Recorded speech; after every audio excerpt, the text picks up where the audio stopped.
I've been sitting on this story that I had actually forgotten about until my cousin reminded me of what happened. He and I were chatting. We were at my aunt's house for my grandmother's 94th birthday, and he asked me, "Yo, Nate, you remember that time we found a cabin in the woods?" And it all came flooding back to me in an instant. This was back when we were in our early 20s, which was in the early 2000s, and we used to go places and do some urban exploration, which is just a fancy way of saying breaking and entering. It was a day in the late spring, and we had decided to spend our Saturday going to an area that had an abandoned school near a really small town that barely even has a Dollar General store. We knew that this school was there because a friend of my cousin's likes to scout out these kind of areas too, and he told my cousin about it. We started out on our hike. The weather was warm, but it was definitely overcast, looking like a storm was going to hit in a few hours. But we didn't plan to be out all day. We found the school, did our expedition, and I may write a story about how creepy that was, but it was actually what we found after that this story is about. We followed a path off the back end of the school, and we walked it for a solid half hour until we wound up finding what was pretty clearly an old abandoned cabin. This cabin was decrepit and nestled between a group of trees that had taken the area back over. The structure was pretty rough, though the windows were all still mostly intact. We approached slowly, just in case there was someone that was still living there, and stranger things have happened. But as we approached, we noticed that the door was slightly open, and that the cabin was definitely vacant. We pushed the door open, and it immediately stirred up a layer of dust that caused me to pull my shirt over my nose. The inside was as run down as the outside suggested.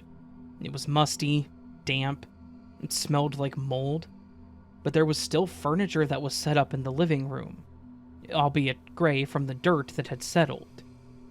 We began looking around, the floorboards all creaking under our weight. I was honestly thinking that the whole thing might collapse, and that we were going to end up trapped in the rubble.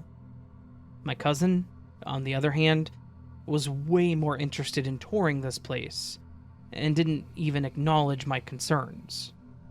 We looked over the furniture in the living room, and came to a conclusion that the couch was definitely hand-carved, with the cushions that were hand-sewn and put together.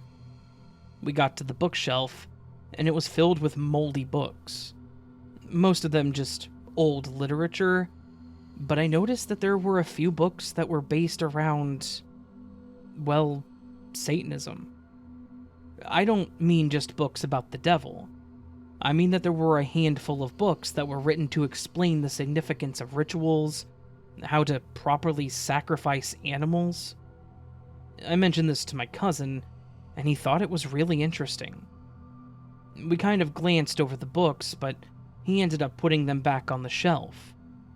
I mentioned that we could take one of them for the hell of it, but my cousin said that doing so would just be inviting evil spirits into our lives.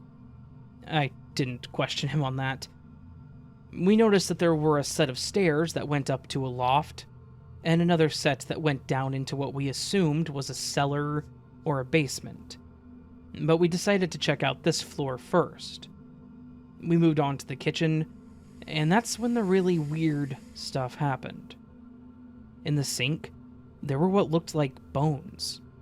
Small, fragmented, broken, and worst of all, wet. They weren't covered in blood or anything, but they were wet like they'd been recently washed. We opted to just leave them as they were and move on. On the counter was a pile of old newspapers from the nearby town, and even a larger town that was a few miles away. These newspapers were a solid decade old, but what was really weird is that most of them were just the front page and the obituaries, with people and names circled. My obvious first thought was that Maybe this was some kind of serial killer circling the obituaries for his victims. But as I looked at them, these people were all born the same year, and it was a long time ago, which made me think that this was someone tracking a group of people they knew and circling them as they passed. We pressed on further, deciding to check out the back half of the cabin, but there really wasn't much to it. There was what looked like a bedroom that was mostly empty, and the bathroom was pretty dirty and messed up. After this, my cousin asked if I wanted to go check out the loft, and then the basement. I agreed. We went back to the living room, and I stepped up the ladder and described what was up there. It was basically just a bed, and a small end table and a really small CRT TV. I looked around, trying to see if there was anything worth really looking at, when I decided to open up the end table. Now, I don't want to describe what I saw. I will just say that the drawer was filled with very graphic, very disturbing, and very illegal photographs. Among those were other photographs, voyeuristic pictures, of people that clearly didn't know they were being photographed. I told my cousin about what was in the drawer, and I could hear his disgust. He told me to come on back down and that we should just go check out the basement really quick. I didn't like that he was suggesting that we keep looking. We walked down the stairs toward the basement, which had a door at the bottom. My cousin slowly opened the door, and the second that it opened, the stench of decay flew out into the stairwell. I nearly threw up, and my cousin pulled the door shut and said, "Nope." We both ran up the stairs and out of the cabin. We stood outside and tried to figure out what we should do. Should we call the cops? The pictures, the smell of death? It made me think that there may have been something really messed up in there that we didn't see. My cousin was saying that he just wanted to move on. After talking it through for a few moments, we ended up deciding that we would just go ahead and forget that this place ever existed. Whatever happened in that place probably happened a long time ago, and there was nothing there that would help them find anything now. We never went back to that cabin. We never went back to that school, either. We both just kind of accepted that something terrible had happened in that little cabin in the woods, and there was likely someone or something dead in the basement. But we didn't want to know what.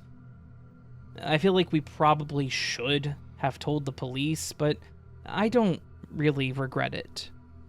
I have no idea if anyone else has ever found that cabin, though I'm sure somebody has by now. The experience was really not what was expected, but it was definitely creepy.